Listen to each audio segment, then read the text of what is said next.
সকালবেলা ঘুম থেকে উঠেই আমি এই জানলার দিকে চলে আসি। এই জানলা থেকে ঠিকমতো দেখি যে ভোরের আলো ফুটেছে কিনা। আর প্রত্যেকদিনই এখন সকালের দিকে উঠতে হচ্ছে, মেয়ের যেহেতু স্কুল থাকে। তারপর আজকে মেয়ের আবদার ছিল একটু সিম্পল করে চাউমিন বানিয়ে দেবে। না থাকবে কোনো সবজি, না থাকবে অন্য কিছু। শুধুমাত্র আলু আর পেঁয়াজ, আর সঙ্গে একটু ডিম দেবে। ব্যাস, ওটাই করে দিয়ে ওকে রেডি করে দিয়ে ওর বাসের জন্য এসে দাঁড়ালাম, আর বাসও চলে এসেছে। আর ওকে বাসে তুলে দেওয়ার পর আমি বেশ খানিকক্ষণ দাঁড়িয়ে থাকি, মানে যতক্ষণ পর্যন্ত আমি বাসটা চোখে দেখতে পাই ততক্ষণ পর্যন্ত। তারপর বাড়ি ফিরে এসে জানলাটা খুলে দেখি গাছের এই অবস্থা, মানে দু এক দিনের মধ্যে না ছোট ছোট পোকা এসেছে গাছে। আর গাছে পোকা লাগা মানে গাছটা খুব তাড়াতাড়ি নষ্ট হয়ে যাবে ঠিকঠাক করে যত্ন না নিলে। আর গাছটা কিছুদিন আগে তো নার্সারিতে কিনেছিলাম, অনেকটা যত্ন করে বসিয়েছি। আর এইসব দেখতে দেখতেই নিচের দিকে তাকিয়ে দেখি মা কিছু একটা তৈরি করছে, মানে ওই সার তৈরি করতে দিচ্ছে কিছু পাতা পুঁতি আর মাটি দিয়ে। আর তার সঙ্গে হ্যাপি পাশে বসে আছে। হ্যাপি মায়ের ভীষণ ভক্ত, মানে হ্যাপি মা যেখানেই যায় সেখানেই যায়, এরকম একটা ব্যাপার।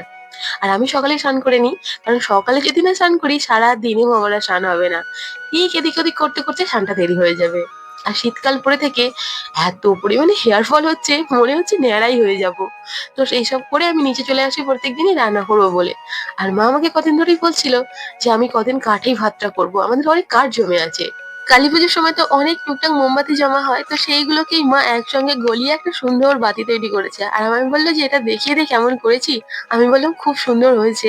আর জানো তো, রান্না করতে করতে আমার মনে পড়লো যে আমি অনেক জামা কাপড় মেশিনে দিয়েছিলাম, এতক্ষণে সেগুলো কাঁচাও হয়ে গেছে। তাই দেরি না করে আমি সেগুলোকে আবার শুকনো দিতে গেলাম। কারণ সকালের দিকে একটু শুকনোটা দিয়ে দিলে, মানে ওই 10টার মধ্যে শুকনো দিয়ে দিলে মোটামুটি 2টোর মধ্যে তো শুকনো হয়েই যায়, হালকা হালকা শুকনো হয়েই থাকে, তারপর কিছুটা হয়ে যায় আর কি। এখন তো খুব একটা ভালো রোদও হচ্ছে না, এক একদিন রোদ হচ্ছে দেখছি, আবার এক একদিন রোদ হচ্ছে না, তো ওগুলো শুকনো দিয়ে চলে আসলাম। আর এটাই থাকে আমার প্রতিদিন 6টা থেকে ওই 10টা 10:30 পর্যন্ত কাজকর্ম। টুকটাক আরো অনেক কিছু কাজ থাকে, যেমন ঘরদোর মোছা, তো সেগুলো আর দেখাইনি, মানে টুকটাক যেগুলো পেরেছি সেগুলোই দেখিয়েছি। আর আজকের এই ছোট্ট ভিডিওটা তোমাদের কেমন লাগলো সেটা কিন্তু জানাতে ভুলো না। টাটা।